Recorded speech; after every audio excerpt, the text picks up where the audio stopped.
হযরত ওমর উনি রাত্রি ঈশার নামাজের পরে খাওয়া দাওয়া করে ঘুমাইছেন। ঘুমানোর পরে রাত্রে তাহাজ্জুদের আগে উযু করে বের হয়ে পড়েছেন মদিনার রাস্তার আশেপাশে। যাইতে যাইতে এক মরুর মধ্যে চলে গেলেন খলিফাতুল মুসলিমিন ওমর।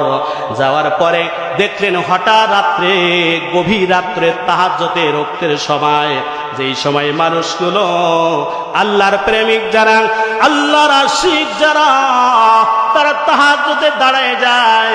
এই জন্য খলিফাতুল মুসলিমিন জাহানের খলিফা হযরত ওমর হঠাৎ করে তার কানের ভিতরে বাতাসের সাথে গানের আওয়াজ ভেসে আসলো, আউযু বিল্লাহি মিনাশ শাইতানির রাজীম, বিসমিল্লাহির রাহমানির রাহিম। ওয়া মিনান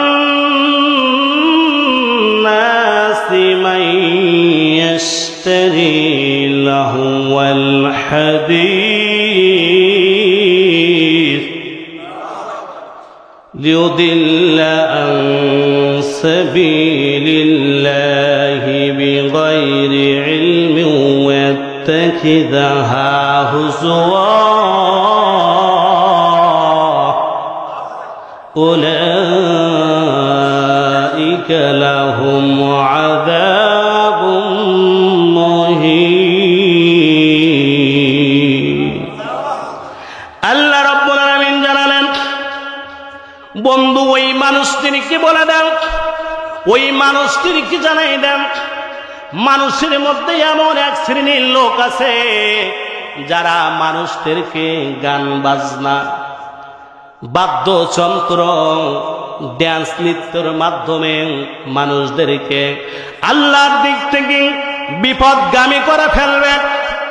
কিন্তু মানুষগুলো বুঝতে পারবে না, মানুষগুলোকে অশ্লীল গান বাজনার দিকে মানুষগুলো ধাবিত হয়ে যাবে।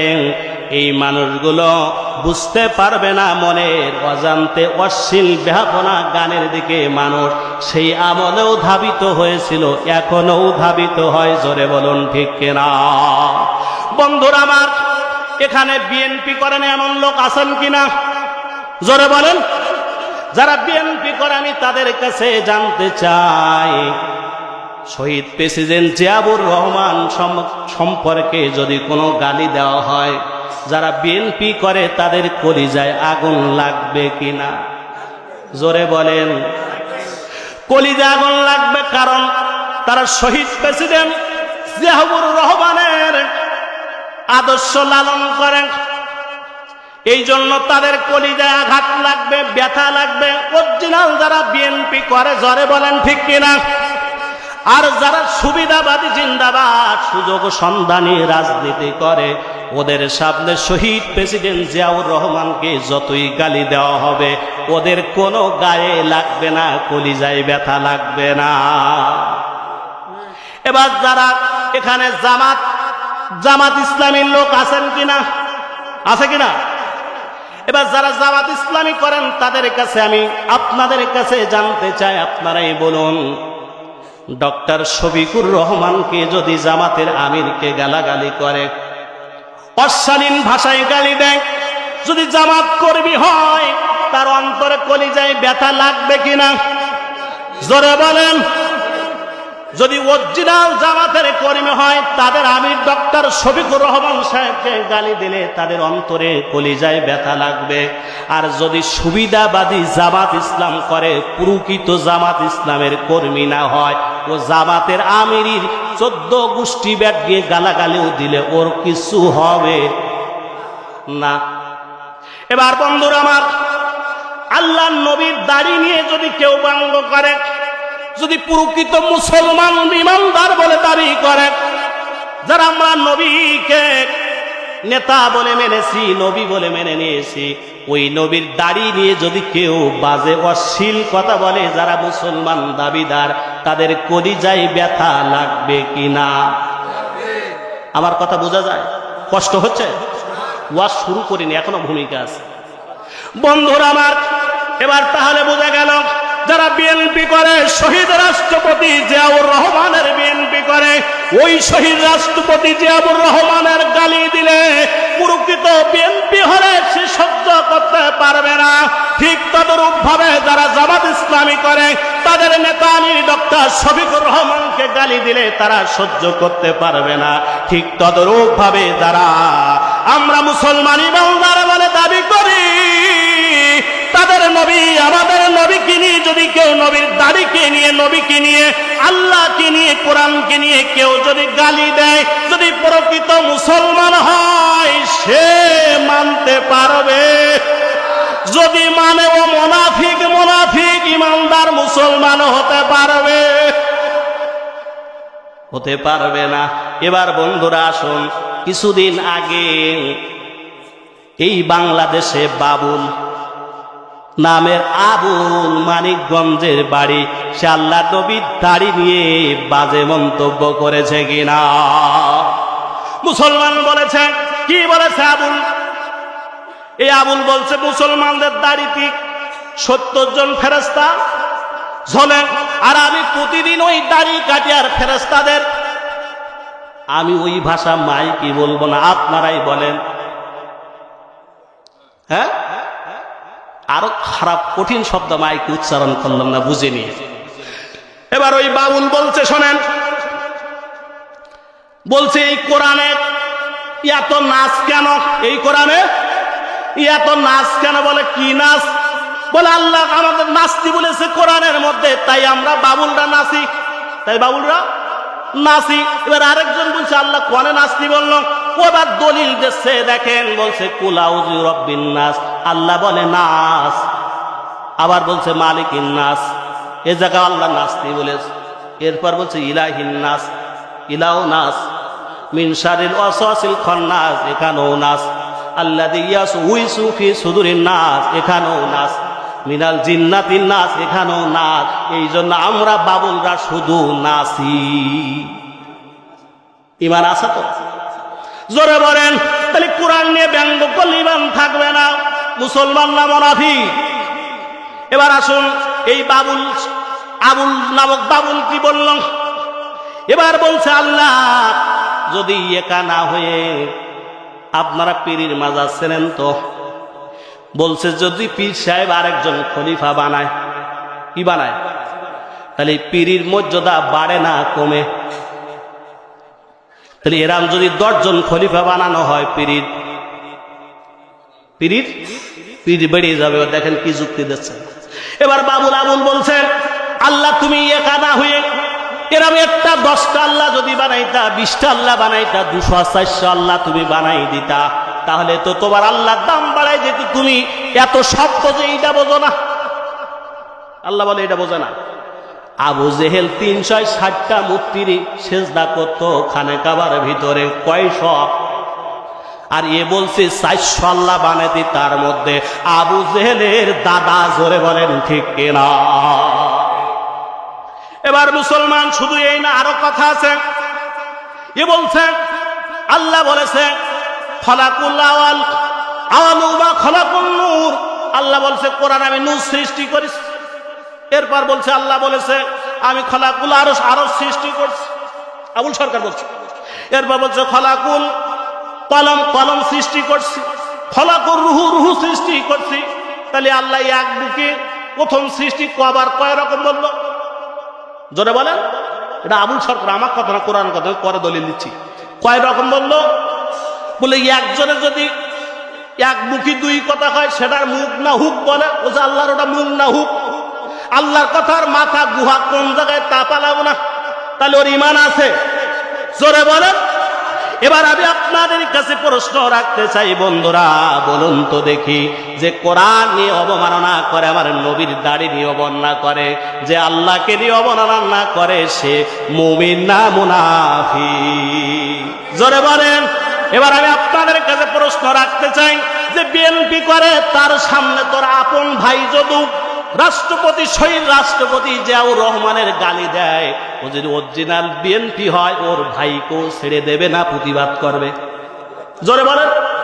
এবার ডক্টর শফিকুর রহমানকে যদি গালি দেয়, জামাতের অরিজিনাল কর্মী সে যদি হয়, তার আব্বাও যদি ডাক্তার শফিকুর রহমানকে গালি দেয়, বাবাকে সাথে প্রতিবাদ করবে কিনা? তাহলে এবার যদি প্রকৃত মুসলমান আপনি আমি দাবি করি, ইমানদার বলে দাবি করি যে আল্লাহর বিরুদ্ধে, কোরআনের বিরুদ্ধে, নবীর বিরুদ্ধে অশালীন কথা বলবে, যদি মুসলমান হয় তার কলিজায় আগুন না ধরে, প্রতিবাদ না করে, সে মুমিন থাকতে পারে না, ঠিক কিনা? এই জন্য মুসলমান বলতে চাই, যেই আমার কোরআন নিয়ে, আল্লাহকে নিয়ে, নবীকে নিয়ে কটূক্ত করবে এবং ওই বাবুল নামক আবুল সরকারের পক্ষ নেবে, সেও মুনাফিক। জোরে বলুন ঠিক কিনা? সে যেই দলের নেতা হবে, যদি সে জামাত ইসলামের নেতা হয়, আবুলের পক্ষ নেয়, সেও মুনাফিক। যদি বিএনপির নেতা হয়, সেও মুনাফিক। যদি চরপড়ার নেতা হয় আর আবুলের নামক বাবুলের পক্ষ নেয়, সেও মুনাফিক। এ জায়গায় আমরা তার সাথে নাই, ঠিক না? এবার আসুন বন্ধুরা, এই আবুল নামর বাবুল, সে তারা গান গায়।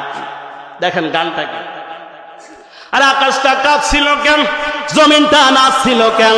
আকাশটা কাঁপছিল কেন, জমিনটা নাচছিল কেন? বড় পীর ঘামছিল কেন? সেই দিন গান গেয়েছিল খাজা, যেই দিন গান গেয়েছিল খাজা, যেই দিন। আকাশটা কাঁপছিল কেন, জমিনটা নাচছিল কেন? আকাশটা কাঁপছিল কেন, জমিনটা নাচছিল কেন? বড় পীর ঘামছিল কেন? সেই দিন গান গেয়েছিল খাজা, যেই দিন গান গেয়েছিল খাজা, যেই দিন। আল্লাহ নবীজির গান পীরাউলিয়ার শান, আল্লাহ নবীজির গান পীরাউলিয়ার শান। যে বলে গান হারাম সে তো জ্ঞানহীন। আল্লাহ নবীজির গান পীরাউলিয়ার শান, যে বলে হারাম সে তো জ্ঞানহীন। আকাশটা কাঁপছিল কেন, জমিনটা নাচছিল কেন? আকাশটা কাঁপছিল কেন, জমিনটা নাচছিল কেন? বড় পীর ঘামছিল কেন? সেই দিন গান গেয়েছিল খাজা, যেই দিন। ওরে না বুঝে বেদে বিধান হারাম তোমরা বলছো কেন? ওরে না বুঝে বেদে বিধান হারাম তোমরা বলছো কেন? যে গান গেয়েছিল নবী ইয়াসিন, জোরে বলেন নাউজুবিল্লাহ। আল্লাহ কোরআনের সূরা লুকমানের 6 নম্বর আয়াত, আল্লাহ ডাইরেক্ট গান বাজনা নৃত্য ড্যান্স হারাম করলেন। আর আল্লাহ নবী বলে গান শোনে, এদের মাথা ঠিক আছে? জোরে বলেন। এরা আবার বলে নামাজ রোজা লাগে না, নামাজ রোজা লাগে না। ওরা দেখবেন নামাজ পড়ে না, এমন বাবুল নামের আবুল আছে কিনা? ওরে নামাজ রোজার ধার ধারে না, ওরে নামাজ রোজার ধার ধারে না, মাজারেতে গাঁজা খায়। ওরে নামাজ রোজার ধার ধারে না, মাজারেতে গাঁজা খায়। লম্বা লম্বা চুল রেখেছে, শিকল পরা সারা গায়। লম্বা লম্বা চুল রেখেছে, শিকল পরা সারা গায়। মোসেতে ঢেকেছে মুখ, মোসেতে ঢেকেছে মুখ, সে না যায় নাকি কারবার।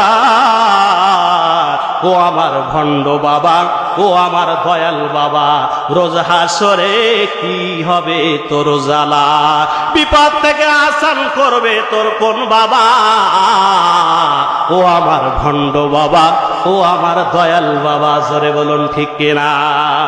এরপরে এরা আবার এইটুক শুধু বলে না, এরা এইটুক বলেও ক্ষান্ত হয় না। এরা বলে কি, আমি যদি যাই মরে, ঢোল বাজাইও বন্ধু সোনার ভান, ঢোল বাজাইও আমার কবরে, ঢোল বাজাইও কবরে। মারা গেল বুঝি ঢোল বাজানো যায়? জোরে বলে। তাহলে এই আবুল নামের বাবুলদের পক্ষ যারা নেবে, ওরা মুসলমান না মুনাফিক। আল্লাহ রাব্বুল আলামিন পবিত্র কুরআনুল কারীমের মধ্যে এই 6 নম্বর আয়াত, যেটা আপনাদের ক্ষেত্রে তেলাওয়াত করেছি, মহান মালিক আল্লাহ রাব্বুল আলামিন বললেন, আল্লাহ জাল্লা শান বলে দিলেন যে তোমরা খবরদার গান বাজনা, নৃত্য, ড্যান্স, বাদ্যযন্ত্র যেখানে এখানেই যাওয়া যাবে। তাহলে মনে হয় খলিফাতুল মুসলিমিন ওমরের সময় গান বাজনা চলতো, কারণ ওমরের তো ওমর রাদিয়াল্লাহু তাআলা আনহুর বড় রাজত্ব ছিল, বড় খলিফা ছিলেন, ঠিক কিনা? ওমর, হযরত ওমর রাদিয়াল্লাহু তাআলা আনহু উনি রাত্রে ঘুমাতেন, ঈশার নামাজের পরপরই ঘুমাই যেতেন। যে কিছুক্ষণ হলে তাহাজ্জুদের ওয়াক্ত হওয়ার আগে খলিফাতুল মুসলিমিন হযরত ওমর উনি এলাকার মধ্যে ঘুরে ঘুরে দেখতেন গ্রাম এলাকার মানুষটা কেমন আছে, কার কি পরিবেশ, কি অবস্থা। কোনো সিআইডি লাগতো না, কোনো তার দেহরক্ষী থাকতো না। ওমর রাদিয়াল্লাহু তাআলা আনহু নিজে একা একা ছদ্মবেশে প্রজাদের খবর দিতেন। জোরে বলুন আল্লাহু আকবার। হযরত ওমর উনি রাত্রি ঈশার নামাজের পরে খাওয়া দাওয়া করে ঘুমাইছেন। ঘুমানোর পরে রাত্রে তাহাজ্জুদের আগে উজু করে বের হয়ে পড়েছেন মদিনার রাস্তার আশেপাশে। যাইতে যাইতে এক মরুর মধ্যে চলে গেলেন খলিফাতুল মুসলিমিন ওমর। যাওয়ার পরে দেখলেন হঠাৎ রাত্রে, গভীর রাত্রে তাহাজ্জুদের ওয়াক্তের সময়, যেই সময় মানুষগুলো আল্লাহর প্রেমিক যারা, আল্লাহর আশিক যারা, তারা তাহাজ্জুদে দাঁড়ায় যায়। এই জন্য খলিফাতুল মুসলিমিন জাহানের খলিফা হযরত ওমর হঠাৎ করে তার কানের ভিতরে বাতাসের সাথে গানের আওয়াজ ভেসে আসলো। জোরে বলুন আল্লাহু আকবার। এবার বলুন, যদি গান উত্তর দিকে হয় তাহলে সাউন্ড বেশি আসবে না দক্ষিণ দিকে হলে সাউন্ড বেশি আসবে? কারণ বাতাস কোন দিকে। এই জন্য ওমর রাদিয়াল্লাহু বুঝতে পারলেন না, কান খাড়া করে রাখলেন যে গানের আওয়াজ কোন দিকে আসে। এই জন্য গান দেখলেন কোন দিকে আসে, নিরেট করলেন। এবার সেই পল্লীর দিকে চলে গেলেন ওমর রাদিয়াল্লাহু সেই পল্লীর দিকে চলে গেল। খলিফাতুল মুসলিমিন হযরত ওমর যায়া এবার যেই ঘরের ভিতর থেকে গানের আওয়াজ আসছে, যুবতীর কণ্ঠের গানের আওয়াজ শোনার সঙ্গে সঙ্গে ওমর রাদিয়াল্লাহু মুখ চলার আগে তার হাত চলতো। জোরে বলেন ঠিক কিনা? ওমর যেই গানের শব্দ শোনার পর ওমর ধৈর্য ধারণ করতে পারলেন না। ওই যুবতীর ঘরের পিছনের তার বেড়া ভেঙে ঢুকে পড়লেন। তাহাজ্জুদের ওয়াক্তের সময় রাত্রে, গভীর রাত্রে যখন ঢুকে পড়লেন, যুবতী ভয় পেয়ে গেলেন। যুবতী একা, যুবতী যখন ভয় পেয়ে গেল, যাওয়ার পরে যুবতী বলছে, হে যুবক, সে খলিফাতুল মুসলিমিন ওমরকে চেনে না। অন্ধকারের ভিতরে বলছে, কে যুবক? তুমি আমার ঘরের ভিতরে তাহাজ্জুদের সময় ঢুকলা, তুমি কি খলিফাতুল মুসলিমিন ওমরের কথা শোনো নাই? যে ওমর নিজের সন্তান মদ পান করার কারণে নিজে তাকে কোরআনের আইন বিধান চালু করে তাকে শহীদ করে দুনিয়াতে বিদায় করে দেয়। নিজের সন্তান হলো কোরআনের আয়াত অমান্যকারীকে ছাড় দেয় না। ওই ওমরকে তুমি চেনো? যুবক, তুমি এক্ষুনি বের হয়ে যাও আমার ঘরের ভিতর থেকে, না হলে আগামীকাল যখন পূর্ব দিকে সূর্য উদয় হবে, ওই সময় হযরতে ওমরের দরবারে তোমার নামে আমি 1 নম্বর মামলা রুজু করব। ওই রুজু করে তোমার কালকে আসরের মধ্যে তোমাকে পাথর মেরে ওমর দুনিয়াতে বিদায় করে দেবে। এক্ষুনি বের হয়ে চলে যাও যুবক। কারণ ওমরকে সে চেনে না। বন্ধুরা, গভীর মনোযোগ। এবার ওমর বলছে, যুবতী, তুমি কি ওমরকে চেনো? বলছে, না না, আমি ওমরকে চিনি নাই, তবে ওমরের নাম শুনেছি। এই মুসলিম জাহানের খলিফা ওমর, সে এমন ন্যায়পরায়ণ বাদশাহ, তার কানে যদি এই ঘটনাটা আমি কেস দায়ের না করি কোনো কারণে, ওমরকে তুমি চেনো? ওমর রাত্রে নিজে নিজে সমস্ত পল্লী গ্রাম মহল্লার মধ্যে টহল দেয়। ওমর যদি এক্ষুনি হাজির হয়ে যায়, যুবক, তুমি আমার ঘরের ভিতরে, তোমাকে আমাকে 2 জন ধরে নিয়ে আগামীকাল হযরত ওমর তার বিচার কার্য ফয়সালা করে তোমাকে আমাকে কোরআনের বিধান দিয়ে দুনিয়াতে বিদায় করে যাবে। দেবে রে যুবক, তোমার অনুরোধ করছি, তুমি এই মুহূর্তে ঘর থেকে বের হয়ে যাও। কার সামনে কার কথা বলে? জোরে বলে। ওমর পরিচয় গোপন রাখলেন। ওমর পরিচয় দেয় না, হযরত ওমর পরিচয় গোপন করেন। এবার বলছেন, যুবতী, তুমি তো কোরআনের একটি আয়াত লঙ্ঘন করেছো, কোরআনের একটি বিধান, একটা হুকুম অমান্য করেছো। এই জন্য আমি তোমাকে ওমরের দরবারে নিয়ে তোমাকে আসামির কাঠ ঘোড়ায় ঝোলাই দেব।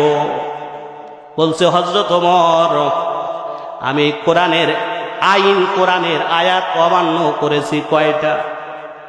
যুবতী কয়টা অমান্য করেছে? একটা।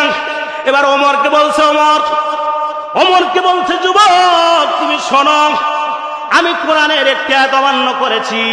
তার কাছে অন্ধকার রাত্রে এই যুবতী মুখস্থ পড়া শুরু করে দিলেন, ওয়া মিনান নাসি মাইয়াশতারি লাহওয়াল হাদিস লিউদিল্লা আন সাবিলিল্লাহি বিগাইরি ইলমিন ওয়াত্তাখিযাহা হুজুয়া উলাইকা লাহুম আযাবুম মুহিন।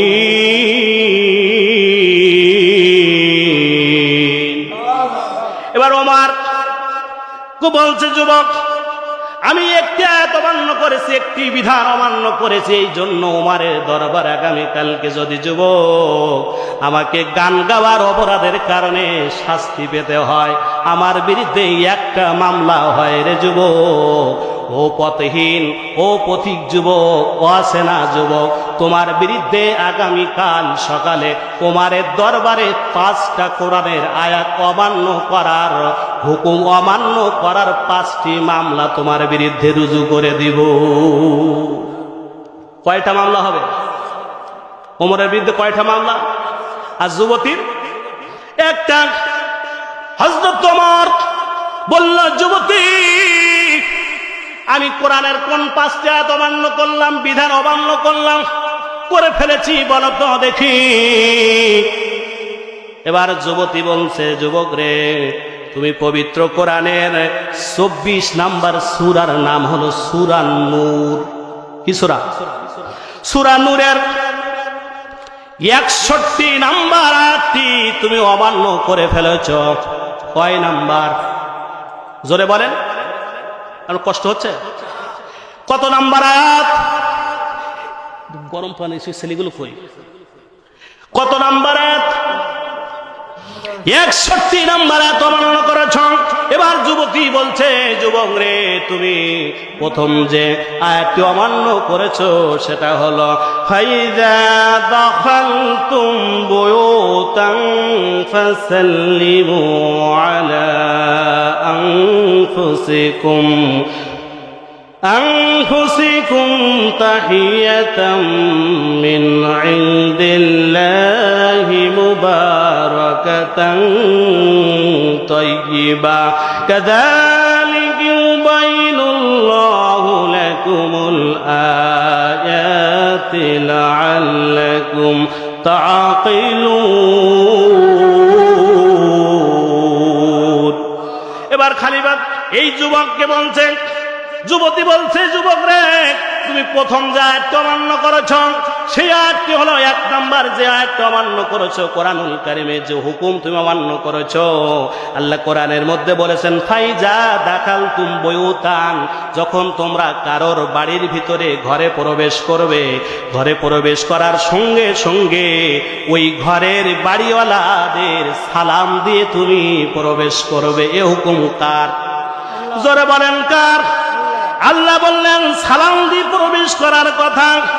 আর এই যুবক, তুমি সালাম না দিয়া আমার ঘরের ভিতরে প্রবেশ করেছ, অতএব তুমি কোরআনের এই মুহূর্তে একটা আইন অমান্য করেছ। 1 নাম্বার মামলা হবে, তুমি সালাম না দিয়া আমার ঘরের ভিতরে কেন তুমি প্রবেশ করেছ। আর আমরা তো যে কোনো বাড়িতে যাই দরজার ঠেলা দিয়ে ঢুকে পড়ি না? এরপরে অনেকে সালামটা ভালো করে দিতে পারে না, বলে সালাম আলাইকুম। এরা আছে না? এর অর্থ কি? উটের নাড়ি ভুড়ি আপনার জন্য, সালাম আলাইকুম। এরপর আবার অনেকে বলে আসসালামু আলাইকুম, অর্থাৎ আপনার মৃত্যু হোক। আবার অনেকে বলে সালাম আলাইকুম, অর্থাৎ আপনার উপর আল্লাহর গজব নাজিল হোক। আল্লাহ বললেন, আমি সালাম দিলাম অভিবাদনের জন্য, বরকতপূর্ণ মোবারকপূর্ণ। আল্লাহ বলেন, আসসালামু আলাইকুম ওয়া রাহমাতুল্লাহি ওয়া বারাকাতুহু। এই সঠিক সালাম দেব আমরা ইনশাআল্লাহ। আর কারুর বাড়িতে আগামীকাল নিজের বাড়িতে হোক অন্যর বাড়িতে গেলে সালাম দেব, এ অর্ডার কার? জোরে বলেন। তাহলে এই ওমর প্রথম কোন নাম্বার? 1 নম্বর হুকুম অমান্য করেছেন। যুবতী তো চেনে না যেটাকে বলছে, যুবক তোমার বিরুদ্ধে 1 নম্বর মামলা হবে, তুমি সালাম না দিয়ে আমার ঘরের ভিতরে প্রবেশ করেছ। এবার যুবক বলছে, হযরত ওমর বলছে, যুবতী রে, আমি কোরআনের 2 নাম্বার কোন হুকুম অমান্য করেছি যে জন্য আমার বিরুদ্ধে তুমি কাল সকালে হযরতে ওমরের দরবারে বিচার দিবা? 2 নাম্বার কি বিচার দিবা? 2 নাম্বার সঙ্গে সঙ্গে যুবতী সঙ্গে সঙ্গে বললেন, এই যুবক তুমি শোনো, কোরআনের 2 নম্বর যে বিধানটি তুমি এই মুহূর্তে অমান্য করেছো, হুকুমটি অমান্য করেছো, সেটা হলো পবিত্র কোরআনুল কারীমের 24 নম্বর সূরার নাম সূরা নূর। কি নাম? সূরা নূর। এই 24 নম্বর সূরার 27 নম্বর আয়াতটি এই মুহূর্তে তুমি লঙ্ঘন করেছ, হুকুম অমান্য করেছ। হযরত ওমর বলছে, যুবতী রে, বলো তো দেখি আমি 2 নম্বর কি আল্লাহর বিধান অমান্য করলাম, যার বিরুদ্ধে আমার বিরুদ্ধে 2 নম্বর মামলা হবে, কেস হবে? এবার যুবতী সঙ্গে সঙ্গে বললেন, ইয়া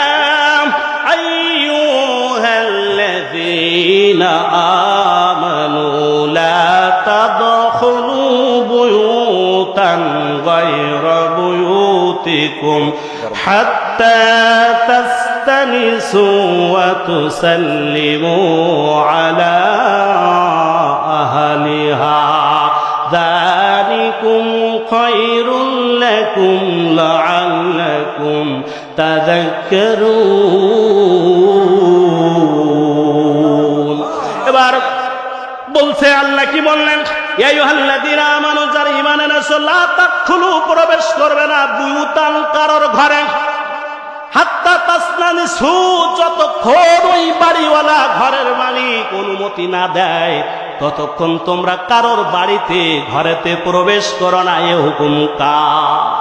জোরে বলেন কার? এবার যুবতী বলছে, যুবক রে, তুমি 2 নাম্বার যে অপরাধ করেছো, 1 নাম্বার তুমি আমাকে সালাম না দিয়ে আমার ঘরের ভিতরে প্রবেশ করেছো। 2 নাম্বার যে অপরাধ করেছো, কোরআনের বিধান অমান্য করেছো, আইন অমান্য করেছো, আয়াত অমান্য করেছো, সেটা হলো তুমি আমার অনুমতি না নিয়ে আমার ঘরে প্রবেশ করেছো। এই জন্য 2 নাম্বার মামলা হবে তুমি অনুমতি না নেওয়ার কারণে। জোরে বলুন আল্লাহু আকবার। দরুদ শরীফ পড়েন, আল্লাহুম্মা।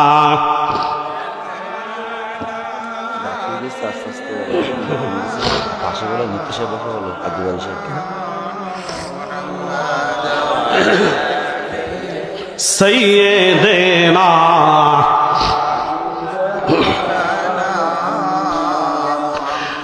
বন্ধুরা আমার, তাহলে যুবকের বিরুদ্ধে মামলা করবে যুবতী কয়টা? আর যুবতীর বিরুদ্ধে 1টা। তাহলে মামলা এই পর্যন্ত হয়েছে কটা যুবকের বিরুদ্ধে? জোরে বলেন। এই যুবককে হযরত ওমর। এবার ওমর রাদিয়াল্লাহু যখন একটি আয়াত পড়ে, এই মহিলা যুবতী যখন বলে, হযরত ওমরের ভিতরে কম্পন শুরু হয়েছে, কারণ ওমর ভয় করে একজনকে, তিনি কে? আমরাও একজনকে ভয় করে, তিনি কে? আল্লাহ কয়জন? আবুল বাবুল বলল 400 লাগবে, আমাদের লাগবে কয়টা? জোরে বলেন। আচ্ছা মানুষ বলো দেখি রাত কেন কালো? আচ্ছা মানুষ বলো দেখি রাত কেন কালো?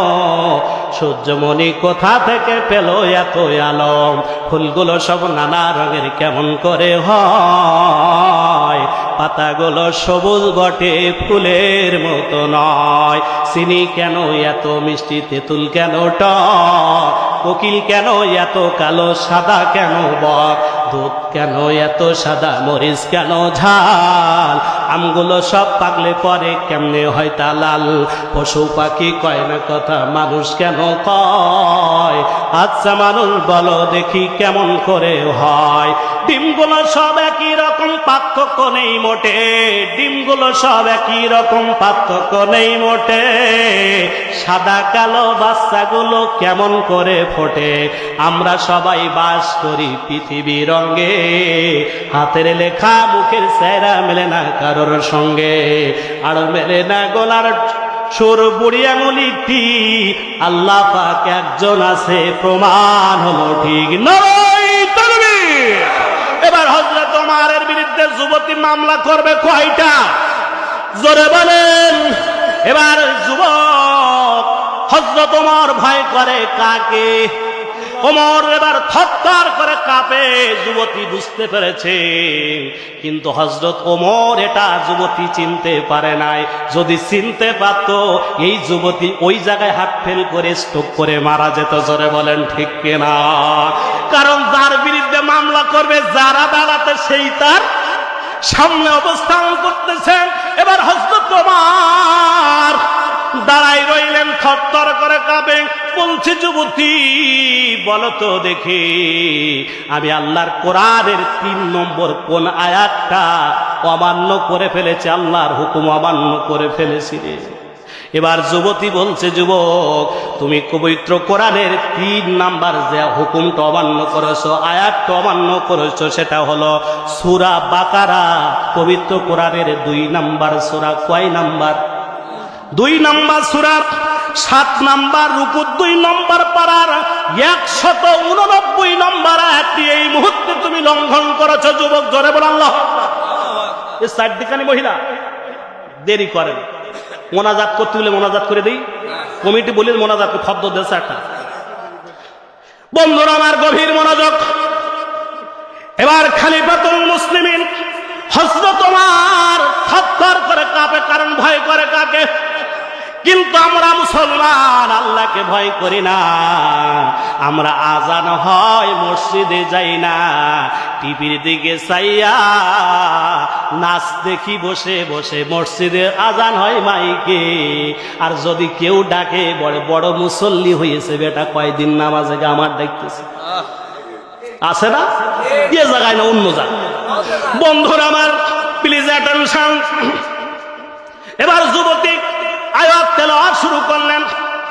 3 নম্বর যে মামলাটা হযরত ওমরের বিরুদ্ধে হবে, এবার আয়াত তেলাওয়াত শুরু করলেন। ইয়াসআলুনাকা আনিল আহিল্লা কুল হিয়া মাওয়াকিতু লিন-নাসি ওয়াল হজ ওয়ালাইসাল বিররু বিআন তাতুল বুয়ুতা মিন জুহুরিহা ولكن البر من اتقى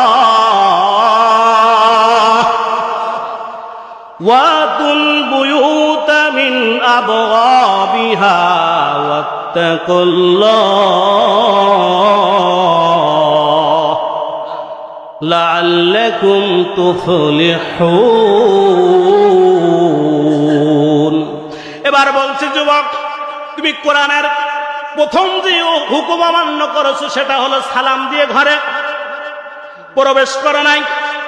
2 নম্বর খলিফাতুল মুসলিমিন ওমরের দরবারে 2 নম্বর যে মামলা রুজু হবে তোমার বিরুদ্ধে স্টার্ট হবে, সেটা হলো তুমি আমার অনুমতি পারমিশন না নিয়ে আমার ঘরের ভিতরে প্রবেশ করেছো। আর আমাদের দেশেও মামলা হয়, যে বাড়িও থাকে না অন্য জায়গায় কাজ করে, সেও গায়েবী মামলার আসামি হয়। আগে হয়েছে না, ও অনেকে মারা গেছে 10 বছর আগে, তার 7-8 দিন আগে ককটেল মারা গেছে, ঢুকিয়ে দিয়েছে, এমন আছে না এই জায়গায়? ভাইরা আমার, বন্ধুরা আমার, আবার অনেক গেছে গরিব মানুষ, ভাই ছোট ভাই গরিব মানুষ, ওর বড় ভাই খুব ধনী মানুষ, ছেলে হচ্ছে 4 খান, তার ভিটের জায়গায় কুলনে যায় করে উচ্ছেদ করে দিতে পারলি 4টি ছেলে সুন্দর করে রেখে যেতে পারে। এই জন্য ছোট ভাইয়ের নামে যত হয়রানি মামলা আছে সব ঢুকিয়ে দিয়ে দেয়। জোরে বলুন ঠিক না? এই জায়গায় না অন্য জায়গায়। আবার অনেক আছে বাবার মাথায় হাত তুলাই দিয়া 10-20-50 বিঘা জমি নিজের নামে রেজিস্ট্রি করে পরে বাপ থাকতু তাল বাহানা করে লিখে দেবো ছোট ভাইদের আমি কি মাইরে খাবো। আবার বলে যখন বাপ মারা যায় জানা যায় দাড়ি বলে আর বিশ্বাস করে আমি টুকু জমি আব্বার মাঠে দেবে জমি টুকু ফ্রি দেবো।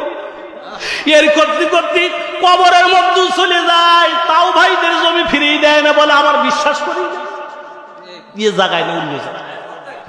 বন্ধুরা আমার প্লিজ অ্যাটেনশন, আমি যেই কথা বলতেছিলাম এবার ওমরের বিরুদ্ধে 3 নাম্বার যেই মামলা যুবতী কালকে সকালবেলা ওমরের দরবারে বিচার আদালতে বিচার হবে, সেটা হলো আল্লাহ রাব্বুল আলামিন বললেন যখন তোমরা কারোর কোন বাড়ির পিছন দিক দিয়ে প্রবেশ করবে না, জোরে বলুন আল্লাহু আকবার। ওয়ালাইসাল বিররু বিআনতাতুল বুয়ুতা মিন জুহুরিহা ওয়ালাকিন্নাল বিররা মানিত্তাকা ওয়াতুল বুয়ুতা মিন আবওয়াবিহা। আল্লাহ রাব্বুল আলামিন বললেন খবরদার তোমরা কেউ কারোর বাড়ির পিছন দিক দিয়ে প্রবেশ করো না। এবার ওমর সামনের দিক দিয়ে আসছে না যুবতীর পিছনের বেড়া ভেঙে ঢুকছে, কোন দিক দিয়ে ঢুকছে জোরে বলেন।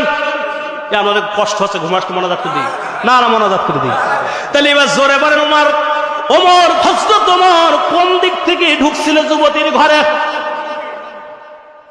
এবার বলুন আমাদের দেশেও রাত 12টা 2টোর সময় গ্রামের মাতব্বর চাচা যেই বাড়ির যুবতী সুন্দর থাকে ওর স্বামী ভাটায় থাকে বা বিদেশে থাকে ও ঢোকে, কিন্তু ওটা অন্য কারবার, এ জায়গায় না অন্য জায়গায়।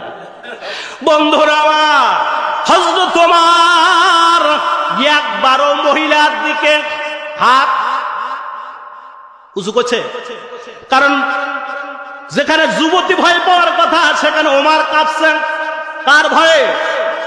আর যেই সমস্ত যুবকরা রাত 12টার পরে, যে সমস্ত মানুষ রাত 12টার পরে গরিব মানুষ বউ সুন্দরী অভাবে তাড়নায় শরিয়াতপুর বিভিন্ন ভাটায় থাকে বিদেশে যায়, ওর বাড়ি যে পিটির পিটির করে কেউ দেখে না, দেখেন কি হযরত ওমর। এবার যখন হযরত ওমর ভয়ে কাঁপছেন কার, আমরা ভয় করব কার? আমরা যদি কারোর কোন গরিব মানুষ সুন্দরী বউ থাকে আমরা যারা পাশে প্রতিবেশী আছে ওদের পাহারা দেব, জোরে বলুন ঠিক কিনা। এবার বন্ধুরা আমার হযরত ওমর কি বলল, যুবতী বলছে যুবক রে তুমি কোরআনের 3 নম্বর আইন অমান্য করেছো, হুকুম অমান্য করেছো, সেটা হলো আমার ঘরের পিছন দিক ভাঙ্গা তুমি প্রবেশ করেছো, সামনের দিক দিয়ে আসো নাই।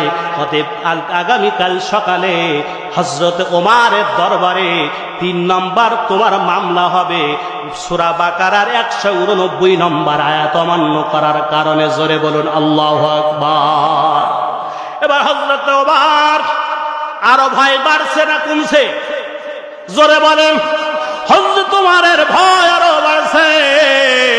ও যুবকেরা, হযরত ওমর আল্লাহকে ভয় করত। যুবক রে তুমি সুন্দরী গরিব মানুষের বউ পাইয়া, সুন্দরী গরিব মানুষের মেয়ে পাইয়া তুমি অকাম করো, একবার কি আল্লাহকে ভয় করো না?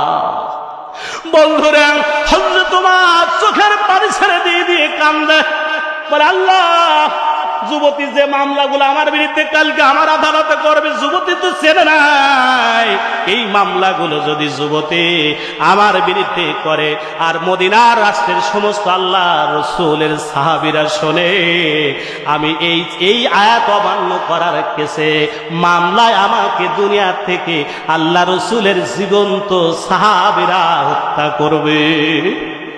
ওমর চোখের পানি ছেড়ে দিয়ে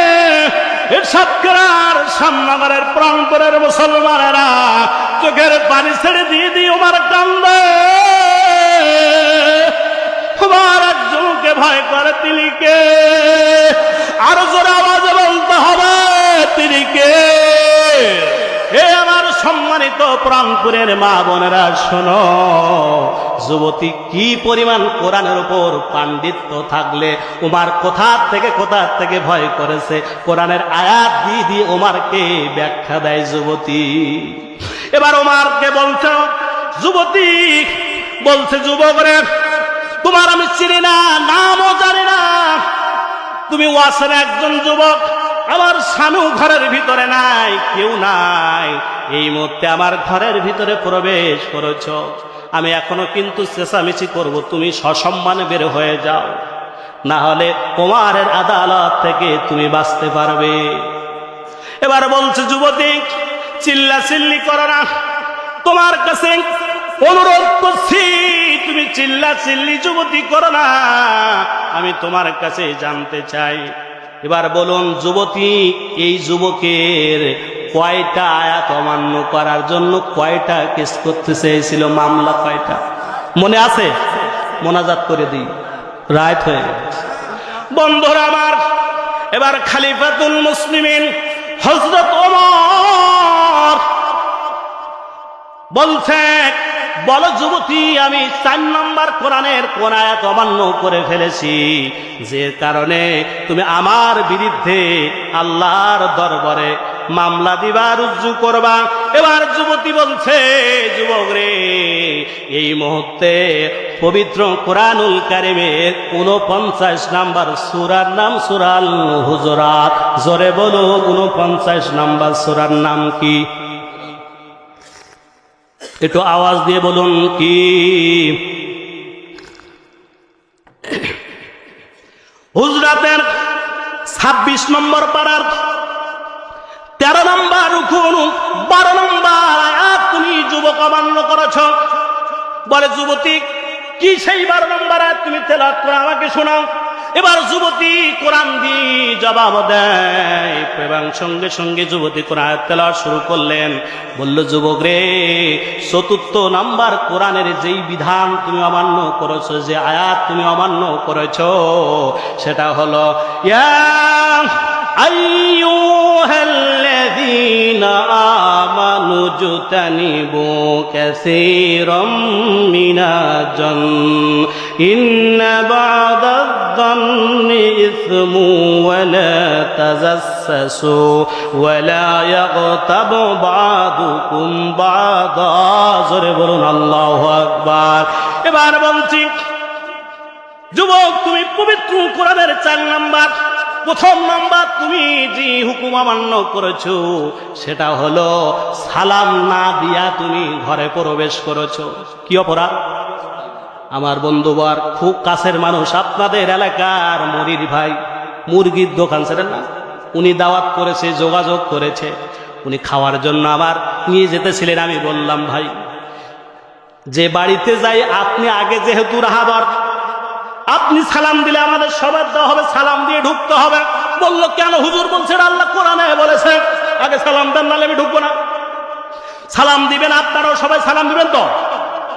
এবার 2 নম্বর, যুবক 2 নম্বর যে অপরাধ করলো, সেটা হলো পারমিশন, অনুমতি না নেওয়ার কারণে 2 নম্বর মামলা হবে যুবকের ওমরের দরবারে। 3 নম্বর যা অমান্য করেছেন, সেটা হলো ঘরের পিছন দিক থেকে ঢুকেছে, সামনের দিক নিয়ে না ঢুকে।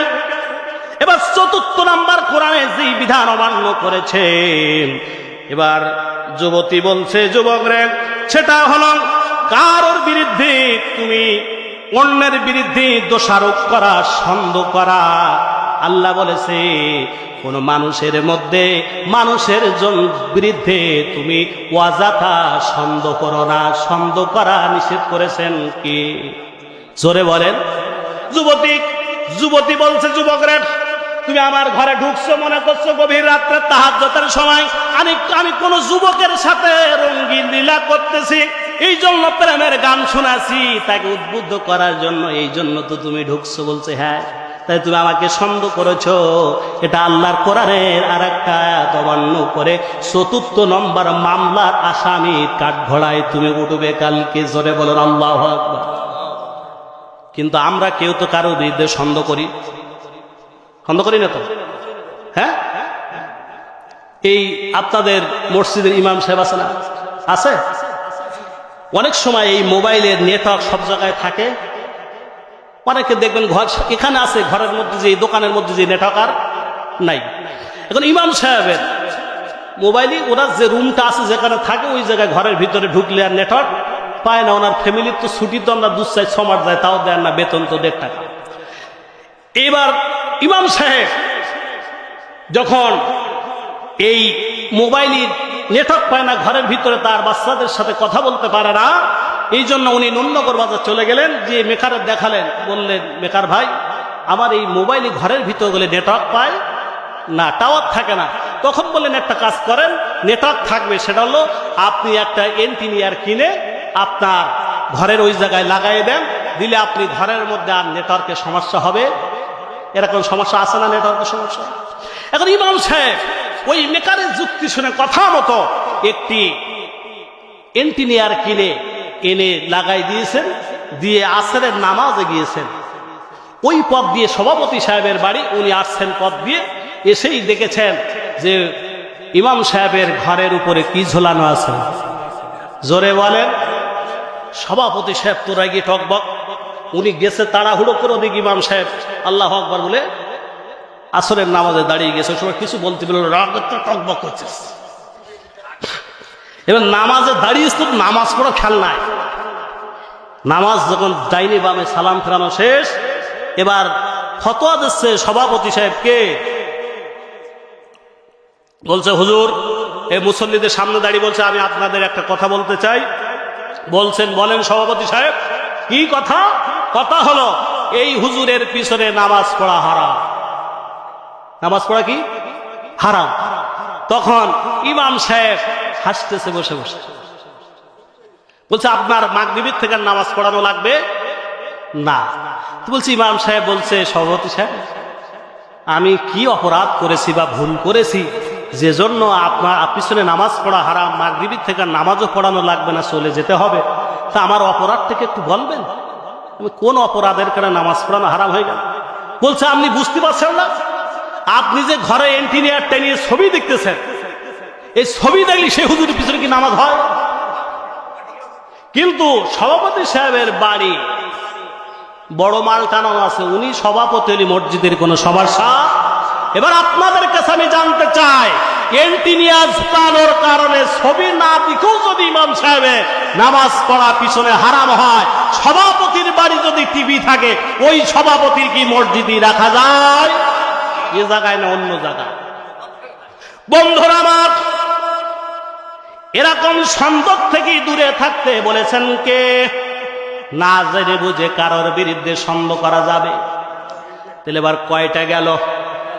4টা। আরো বাকি আছে কয়টা? কারণ যুবকের বিরুদ্ধে মামলা হবে কয়টা? আরো জোরে বলুন। 5টা মামলা। এবার যুবতী বলছি, যুবকরি তোমার বিরুদ্ধে যেই মামলাটা 5ম নাম্বার মামলা হবে, 5ম নাম্বার কোরআনের আয়াতটা হুকুমটা তুমি যেটা অমান্য করেছ, পবিত্র কোরআনের 33 নাম্বার সূরার নাম আহজাব। কি সূরা? আহজাব। এই আহজাবের 6 নাম্বার রুকুর 58 নম্বর আয়াতটি তুমি এই মুহূর্তে অমান্য করেছো। কয় নম্বর আয়াত? 58 নম্বর আয়াতটি তুমি এই মুহূর্তে অমান্য করে ফেলেছ। যুবক রে তুমি শোনো। এবার যুবতী সঙ্গে সঙ্গে আয়াত তেলাওয়াত শুরু করে দিলেন। ওয়াল্লাযীনা ইউযুনাল মুমিনিনা ওয়াল মুমিনাতি বিগাইরি মাকতাসাবু ফাকাদ ইহতামালু বুহতানাও ওয়া ইসমান মুবিনা। জোরে বলুন আল্লাহু আকবার। আল্লাহ রাব্বুল আলামিন বলছে, যুবক তুমি যে 5 নম্বর যে অপরাধটি তুমি এই মুহূর্তে ঘটায়েছ, সেই ঘটনাটি হলো আল্লাহ কোরআনের মধ্যে বললেন জানো, মুমিন পুরুষ এবং নারীকে তোমরা কষ্ট দিবা না। কষ্ট দিবে না কথা কার? তুমি আমার ঘরের বেড়া ভাঙছো, আমার ঘরের বেড়া ভাঙছো, অতএব আমাকে কষ্ট দিয়েছি। বেড়াটা মেরামত করতে গেলে লোক লাগবে, অর্থর খরচও হবে, তুমি আমি মেয়ে মানুষ আমাকে কষ্ট দিলা, এই জন্য আগামীকাল সকালে ওমরের দরবারে 5টা মামলা হবে। কয়টা? 5টা। এবার বলছে, যুবতী রে, তুমি যে গান গাইলে কি কারণে, কারণটা বলো। বলছে, যুবক তুমি আমার চেনো না, আমি হলাম 30 পারা কোরআনের হাফেজ। জোরে বলুন আল্লাহু আকবার। আমার স্বামীকে তুমি চেনো না, আমার স্বামী হলো আল্লাহর নবীর হাতে বায়াত নেওয়া কালেমা পড়া সাহাবী। জোরে বলুন আল্লাহু আকবার।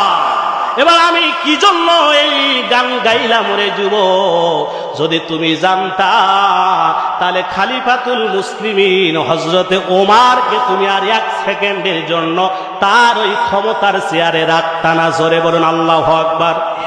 তাহলে এখন ঘরের মধ্যে ঢোকার পরে মামলা কটা হয়েছে, এখন আর একটা মামলার আসামি। এখন এই মহিলার তো, যুবতী তো জানে না যে ওমর জানে। বলছে ওমরের বিরুদ্ধে আরেকটা মামলা হবে, কিন্তু আমি ভয়তে যেতে পারি না, মহিলা মানুষ, সে বড় প্রতাপশালী রাগী মানুষ, কিন্তু তার বিরুদ্ধে মামলা করব আমি, যে মামলা, এই মামলায় তার আর খলিফা চেয়ারে থাকতে পারবে না। বলছে সেটা কি? বলছে সেটা বলা যাবে না, কালকে মামলা হবে, তারপর ওই ওমরের ওখানে যাইয়ে মামলার পরে ওই ওমরের কাছেই বিচার দেন যে আমি কোরআনের একটি আয়াত অমান্য করার কারণে আজকে আপনার দরবারে আজকে আসামির কাঠ ঘোড়ায়, আর যে যুবক আছে এই যুবকের বিরুদ্ধে 5টা মামলা দিয়েছি, আর ওমর আজকে আপনার বিরুদ্ধে আর একটা মামলা দেবে। তাহলে আগে ওমরের বিরুদ্ধে মামলা হয়েছে কয়টা, এখন যুবতী আর একটা দিতে চায়। এই যে ওমর, সে যুবতী জানে এখন এই যে মামলা হবে আর বিচার কালকে কি হবে, এর অনেক আরো 1 ঘন্টা সময় লাগবে। আমার কমিটি 11টার মধ্যে শেষ করতে বলছিল, আরো আধা ঘন্টা চলে গিয়েছে। আমি এখন আরো মজার কথা, কোরআনের আয়াত দিয়ে কিসসা কাহিনীর গল্প না, হুটহাট করে সব কোরআন দিয়ে আলোচনা করে আসছে। আপনাদের তাফসীর যেটা বলে সেটাই করেছে, হুটবাট এই কিসসা ওই কিসসা গান গজল করে শেষ করি নাই। আপনাদের কাছে বলতে চাই, এবার এই যুবক হযরত ওমর আর যুবতীর কথা এখনো শেষ হয়, এ জায়গায় আছে, কালকে বিচার হবে। বিচারে কারা কোন দিকে যায় দেখার কিন্তু মজার ঘটনা রয়ে গেল। আমি এখানেই ইতি টানতে চাই, সামনে যদি আবার কোনোদিন দেখা হয় বন্ধু, সেদিন কথা হবে ইনশাআল্লাহ।